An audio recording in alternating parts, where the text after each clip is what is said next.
Welcome in, everybody. This is Tar Heel Harold coming at you with a little segment I want to do. I want to talk about the players that I believe is going to stand out or have a breakout season. But I kind of want to break it into two parts. I don't really want to call it tiers, but I'll call it tiers, like a tier 1 and a tier 2. But I'll talk about tier 2 first. And the first ones I want to talk about is the wide receivers, and I'm gonna lump these two together because I assume they're gonna have similar seasons this year. Just my opinion, and it's Chaffee Brown and Emery Simmons. I just think they're gonna have a close to 1,000 yard seasons, not like 800, 700 yard seasons next year, and I think they're just going to be very productive and a high part of this offense. But I don't. When I say tier 2, I'm going to say that they're kind of already proven. They had 300 yard seasons, which they only had, garbage time, or not really garbage time, to be honest.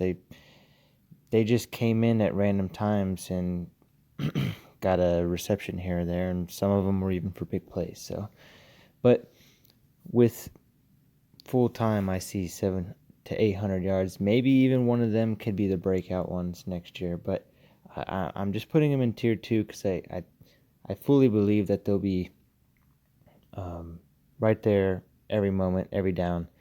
I want to put a Zudu in here, but I'm not really going to talk much about him. I think Zudu has a high potential to eventually go first round whenever he wants to leave. But Izudu is just a freak of nature. He's gonna carry the offensive line next year, and I can't wait to see how far he goes. But just wanted to put that out there first for him. But then the next two have had a lot more playing time than most of these guys. Well, besides Izudu, I guess. But first, I want to go with Duck. I think Duck has already. Well, I think Duck should have already had his prove it year, like his step up year, but he kind of was robbed of it because he only got 4 games this year. I think we all knew he was going to have a great year. It looked like it was heading that way. At least now we know Grimes is going to be great, but we got Duck back. Duck is going to be probably the starting corner on one of the two sides. Whoever is his partner, who knows? But again, I've talked about the schemes and stuff that we do before. But anyways, I think Duck is going to be starting next year, and I think this is going to be his year that he can at least break out. I think we all. And in Jay Bateman's defense, he's a safeties coach, and that's very beneficial for JQ. That the defensive coordinator is his true position, and he just had to help out the fill in a gap for all the positions that were vacated this year. So he was filling in for Nickelback, and then I think Trey Morrison came in a little bit, but eventually JQ just took over. So we'll have to see. I truly think he'll be in the safety position, but we'll have to see. If he's in the safety position, I think he may even be tier 1, but if he stays in the nickelback position, I still think he would be tier 2. That's why I have him in tier 2, just in case he still stays in that nickelback. But then we have and then I have Evans. Evans, it pains me that I don't want to put him in tier 1, but I just think he kind of already is a little proven, because when he is in the game, he seems to always impact slightly. No matter what he does, he's always slightly there doing something. So with, maybe he's going to stay on the line and he's gaining some weight. Maybe he turns into an outside linebacker type guy. Who knows? But I think with the unknown that we have right now of what he's going to be truly doing in Jay Bateman's defense, I'm going to keep him at tier 2 to say I think he's still going to be a great player for us next year. I think he's going to show out, get a lot of QB pressures, tackles for losses, maybe even some sacks here and there. But I'm withholding him from tier 1 until I know what his true position is and how well he's going to do it. All right, on to the tier 1s. And these are the ones that I think they're just going to be my favorite players in years to come. Or at least this year, if they only have this year. But I think I'm just going to get this one off the board. Tony Grimes, we all know it. We all saw it. He's going to be a lockdown corner. He's going to be barely targeted because no one's going to want to throw in his area. So just going to go ahead and put that there. Let's just move on. We know it. We don't even have to say the whole high school thing, blah, blah, blah, blah, blah, blah, blah. We know it. Next, I want to just jump to, I think the person I'm going to be staring at the most, especially on the defensive side, I'm going to be staring in the middle of that field at Asante. I don't know if you guys were paying attention to the Orange Bowl or not, but this man was all over the field. It made it look like Chaz. I almost forgot about I don't even want to say it. But I almost forgot about Chaz. And I mean, he got 12 tackles. I mean, look, 12 tackles. The next best person had 5. A few had 5, but the next best person had 5. That's 7 more tackles.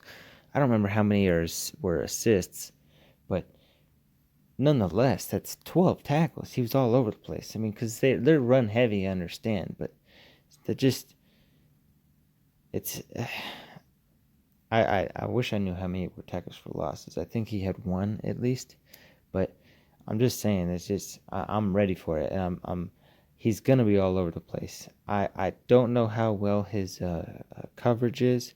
We'll have to wait and see. I know Gemmels is not fantastic, so I don't know if Asante will take over that role of coverage of tight ends, but we'll see. I'm jumping on board. I'm just telling you that. But next one is Chandler. Ty Chandler coming in from Tennessee. He's got 1 year of eligibility. I don't know if he can technically. I would assume he still has 2 technically if he wants to come back. Unless this is the comeback. I don't know. I think no, this is just his graduate transfer. So maybe he does have an extra. Anyways, barring that, I don't think he's going to take it because I believe he's going to have an amazing year. And I'm looking at least 1,200 yards, and then he's probably going to go to the NFL after that. But he's going to be our first down type guy. When we need 7 yards, I think he's going to be that kind of guy. 7-yard back. I don't know if he's going to be the Javonte Williams or whatever, but I think he's going to be the productive type back that just gets the first downs and gets the job done. That's the kind of guy, and I think he's going to get plenty of yardage. And like I said, I think he's going to get about 1,200. But I think he's going to be getting the ball a lot more than what you saw before. My prediction is he's going to be getting the ball 70%, and then the 30% is going to go up to someone else. Maybe not 70-30, whatever. I'm just saying he's going to get the bulk of it, and then maybe DJ Jones is going to get the second bulk. But whatever it is, I think I think Ty Chandler's going to be a bell cow type kind of guy. They may turn him into the elusive type back. I don't know. But with what I've seen with him, I think he can be a really good just every down back. So then also, I believe, and I think everyone as well saw it, especially in the Orange Bowl, Josh Downs. Josh Downs is probably going to break records. I don't know if he's going to hold them forever, but I think Josh Downs is going to break some records, and maybe I'm probably thinking single season records, not career records, but single he may have a year next year. Maybe not next year. Maybe it's his junior year, but I think one of these years is going to be just first round type years, the 1,600 yards or 1,500 yards. But I still think he's going to have an incredible year this year. Like, I think he's going to get the most touches next year. Probably going to be our 1,000-yard back. Whether or not we have multiple 1,000 yards back, I assume we're going to, if Sam is going to stand out to be a Heisman. And I'm not putting Sam on this list today just because we all know what Sam is. He's already proven to be tier 1. We're waiting for him to go to somehow the Heisman next level. So we'll see. But Josh is just, I mean, he had 3 total touchdowns. Not an amazing one, but a good touchdown versus our rival NC State. And then in the Orange Bowl, he got 4 targets, 4 catches, 91 yards, 2 touchdowns. And he had a long play of 75, and so the other 3 were a little bit short, but they average out to be, 7 per? So even 7 per is could be getting first downs. They could be crucial, so who knows? I can't remember what they were, but I mean, he's so productive, and I think he's going to be getting a lot of explosive plays next year. But yeah, I mean, don't get me wrong. I think there's going to be a lot of people that are stepping up next year. This is a young team this year, and obviously we're returning a lot of people. So, and listen, I know I don't have anybody but Evans on the defensive line in here, and there's a few other guys I understand came in, KBJ, Miles Murphy. I know. I assume a lot of them are going to be great next year. I just don't think they're going to be stand out like these guys. So we'll see. I'm going to be crossing my fingers for everybody to be a tier 1, but we will see. And that's going to be the end of this one. Thanks for listening.